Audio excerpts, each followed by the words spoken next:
Hello? Hi, it's Mark Melh from Dakota County. I'm returning your call. Right. I received your number from Terri Olson.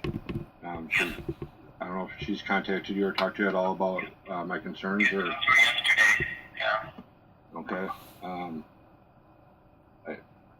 I guess my whole thing is, I guess I haven't got any response on why if I have a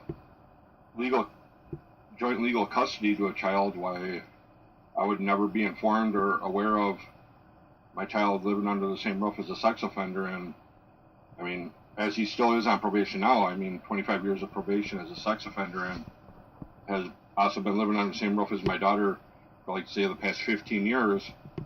I don't believe he was on probation with Dakota County that whole time, but I'm sure at least for the past 7-8 years, or at least for sure. But even say for the past 15 years, he was already registered as a sex offender before they were even living under the same roof, and at any point during that past 15 years, it baffles me on, you know what I mean?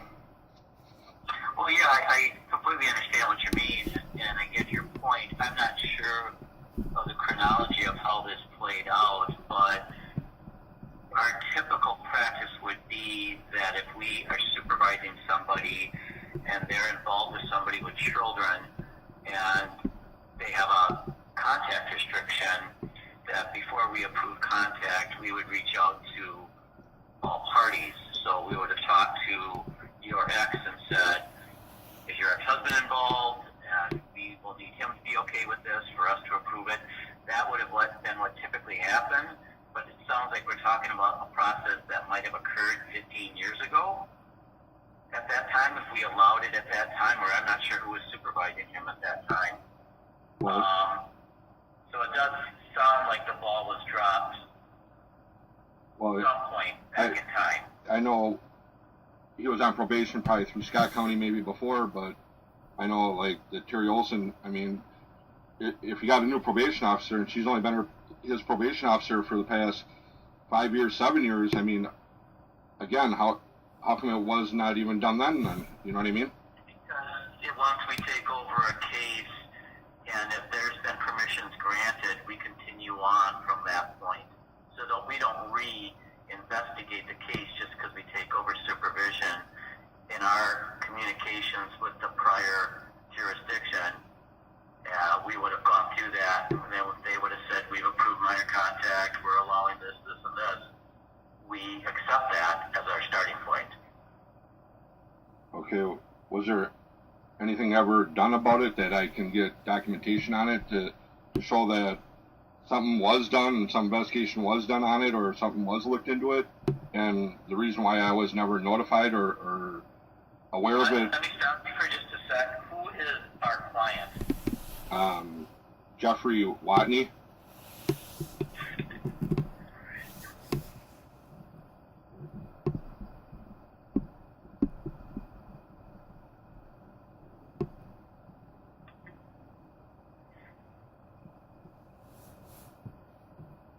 And now, the level of supervision he's on now is our low supervision level. So that's the caseload that Terri oversees. If that's what it so is. At this point, he's been on for a long time, so there's not a ton of contact.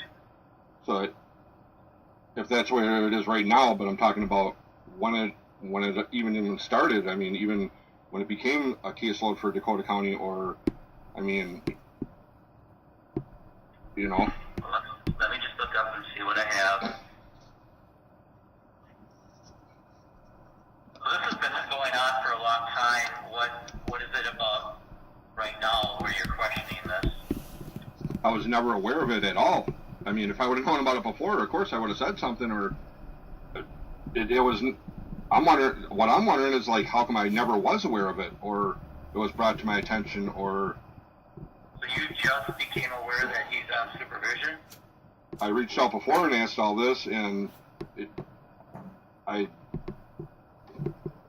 I got nothing back. I never, I mean, Who did you reach out to before?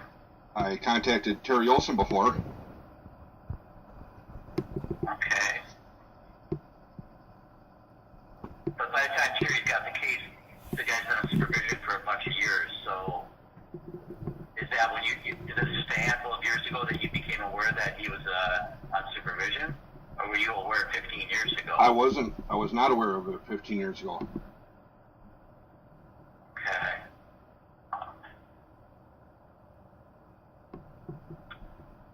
I'm still trying to pull up some information, so just bear with me here.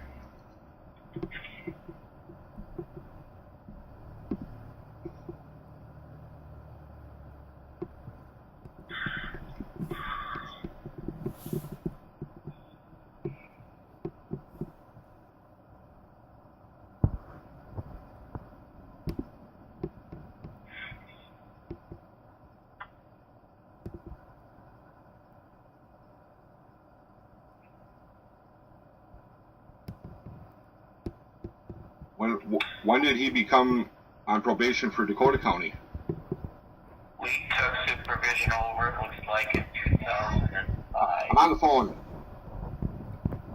Pardon me? Go ahead. My mom was just asking me something. But go ahead. So in 2005, you guys took his caseload? Yep. He was transferred to us from the other county in 2005. Okay. I'm just trying to see, I'm not seeing the transfer request. It doesn't seem to be in my document database. Let me just...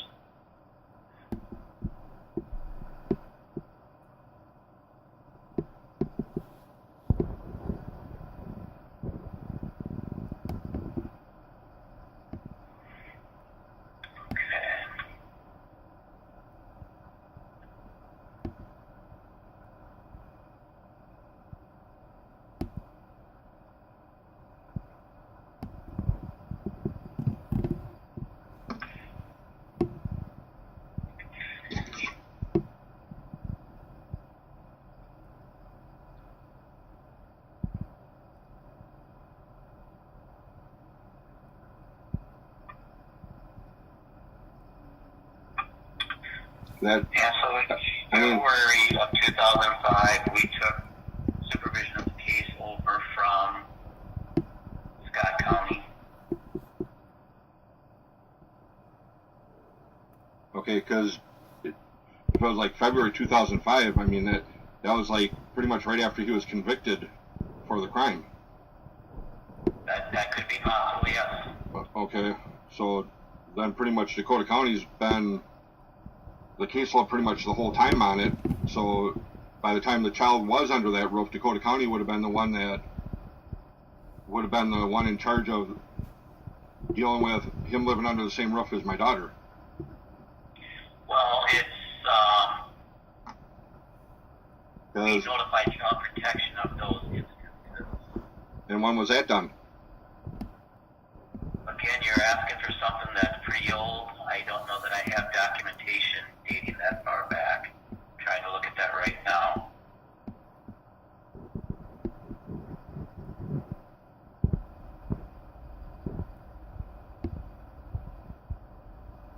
So he had a condition that was imposed by the court when he was sentenced, and he was sentenced on May 20th of 2004. So then it looks like we get the case almost a year later. And at that time, the condition on contact was no unsupervised contact with children under age 16, except as set up with Human Services to have time with own children. Exactly. And so that's where that was at. So at that time, there was no approval to have contact with your daughter.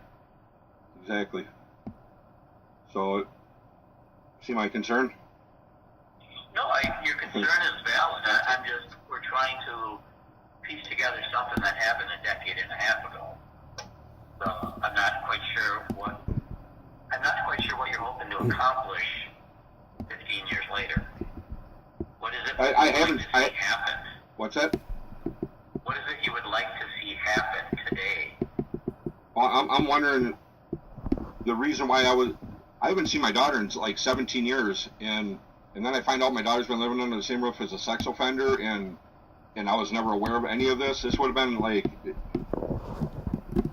a total big difference on everything when, I mean, literally, I filed papers so many times taking her to court just to see my own kid that the judge told me I couldn't even fill out papers or file them anymore until I wrote her a judge asking her permission to give permission to even file papers again. Literally, that's how many times, like it well, so I don't that kind of changes my position. If you were not involved, you didn't have, so you weren't even seeing your daughter at the time this guy was sentenced. I had joint legal custody of my daughter, and I had court-ordered visitation with my daughter, and not one time did she bring my daughter, and I constantly, like, filed papers on trying to get her to even force her or even to put someone in the middle to pick my kid up and bring her in. And the courts just, like, disregarded anything I was doing every time, literally. And when did Watney become involved with your ex? What does that date back to? When did Jeffrey start dating her? Yeah. Was he involved with her when he was sentenced on this case?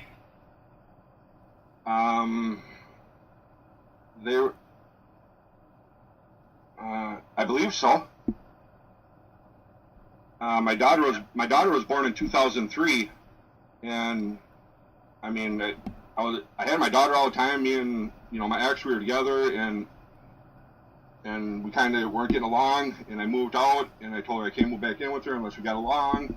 And if we can get along apart, then whatever. And then she started seeing him, and next thing you know, I get child support papers in the mail. She's come back from the day she's born. I'm not gonna let you see her unless you give me more money. And and after that, like, I had to go through the court, and I, like, you know what I mean?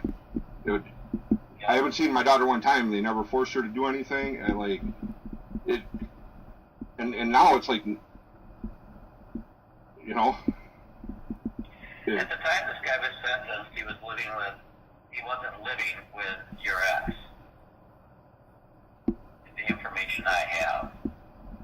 Okay. So I don't know when that happened. When they were living together? When they moved in together, when this would have become an issue for us. Well, if he was on where does your ex live? in Dakota County, and always has. What city are we talking? South St. Paul, but now lives in Burnsville. So okay. he moved in with her and with my kid while he was on probation in Dakota County. And if they moved in together and he's on probation, like, they should have been aware of it right there at that time. Yep, I agree with that. I think it was a miss that they didn't reach out to you, but I'm thinking that so your ex's name is what? Christina. So if Christina doesn't tell the PO, I have an ex-husband involved in this, they may have just not pursued it any further. If she said, I'm not involved with the dad, he's not part of the picture, blah, blah, blah, that may be where the miss happened. But they can't just take her word for it when there's a minor child and a sex offender that did. I'm sure they'd have to check and see what's the legal status on the kid. Does he have joint custody or joint physical custody to, you know what I mean?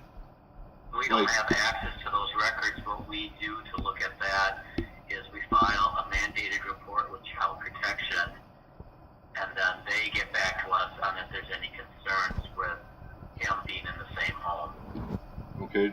And then at some point, we gave him approval to be in that home with your minor daughter, and I'm not seeing the specifics of that. That would take a lot of digging to get to. Okay, yeah, I mean, I'd like to at least get something in writing or showing that there was something done, and I'm not sure. Again, it gets back to, you want something in writing for what purpose? What are you trying to accomplish? So what you're saying is there's not something that I can get in writing because it was never done then, is what you're pretty much saying. I'm saying I think there was a miss because that... Because there's not nothing in writing, correct? Well, I don't know that. I haven't looked at throughout the whole case. Okay, so I would like to get something in writing if it's there, and if there's not nothing in writing, there was never child protection, investigation on it. I would like to know if there was one or if there wasn't one, and if there was, I would like a copy of it. Yeah, I don't know that we can give you copies of child protection reports.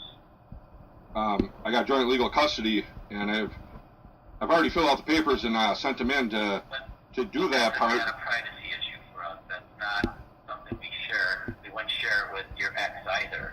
Right, but It's not a... what I'm telling you... It's not a document you would have access to.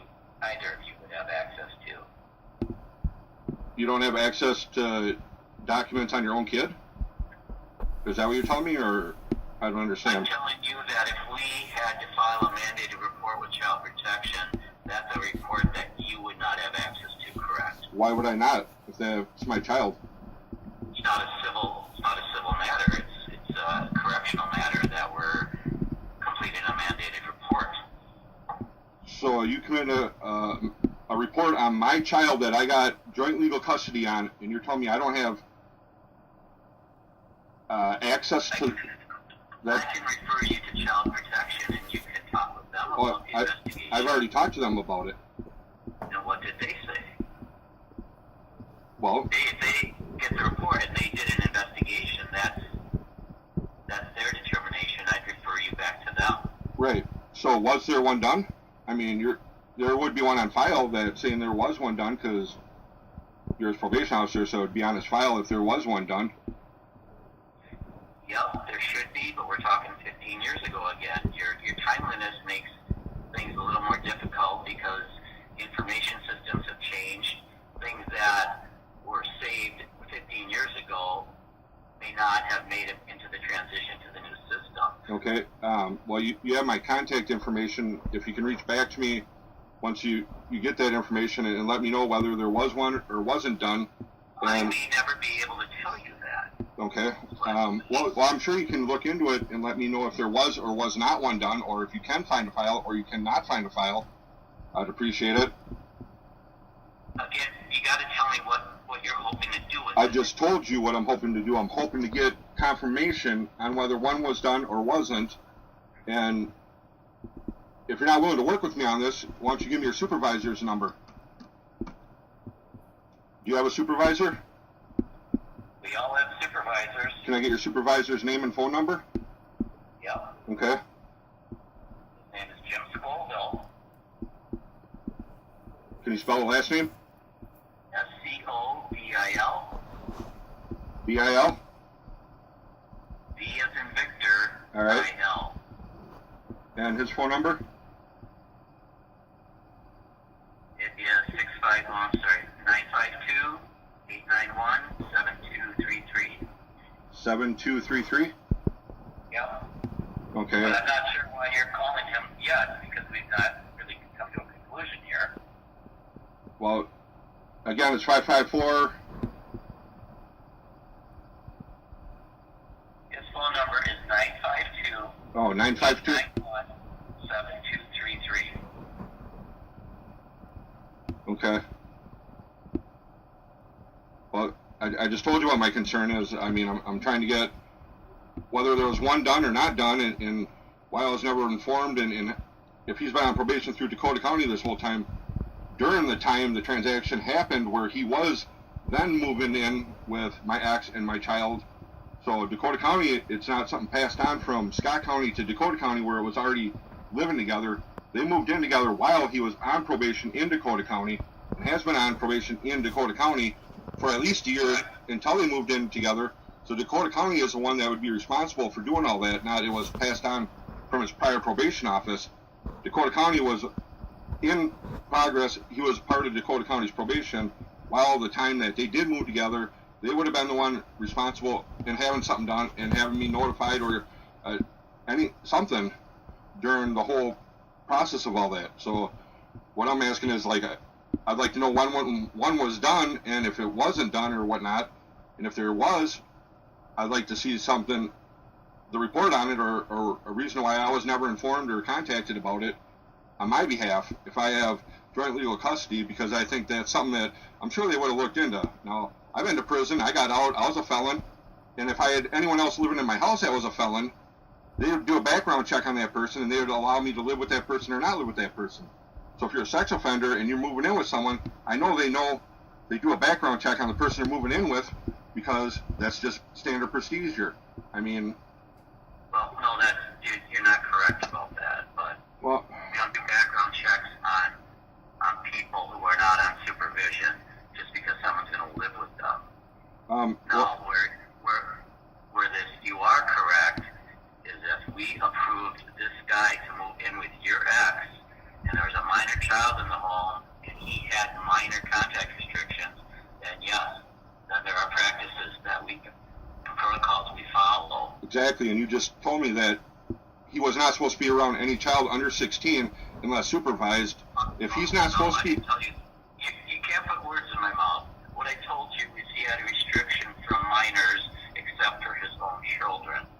So he could be not around his own children, but other kids that are under 16, and it's okay?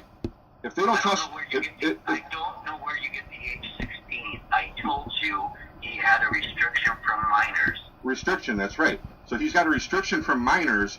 My daughter was a minor.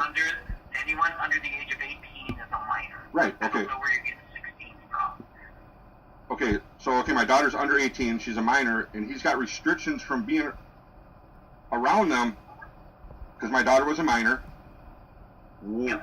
Why wasn't something done? If my daughter's a minor living under the roof with him, and he's got restrictions to not be around minors, how could it be that he was around my own kid and I never even was aware of it? Again, you need to give me some time to look at that. I don't know the specifics of that without trying to dig through the case. Well, exactly. That's the information I would kind of like to get. Like I said, you have my contact information. If you could reach back to me about it, I'd appreciate it. Let me look at it, and I'll get back to you, and there may be things I can't share with you, and I may have to refer you on to people. I know that I can't be giving you a child protection mandated report because that's not public information. So that's not going to go to you. That wouldn't go to your ex. It's not going to go to anybody but between the two professional organizations. What two professional organizations? So us and child protection. Okay. All right. But give me a chance to look at it. Okay. So I will look at it. I'll get back to you. I don't think that's going to necessarily be today. Let's say I should be able to get back to you by the end of the week. All right. And you're still free to call Jim. If you feel like you need to do that, well, I'll just take it from here and see what happens. I mean...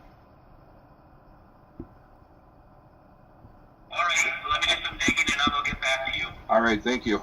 You bet. Bye. Bye. Just to be clear, Stacy Olson has been his probation officer for the past 10 plus years. And it was 2018, apparently, when they did a mandate report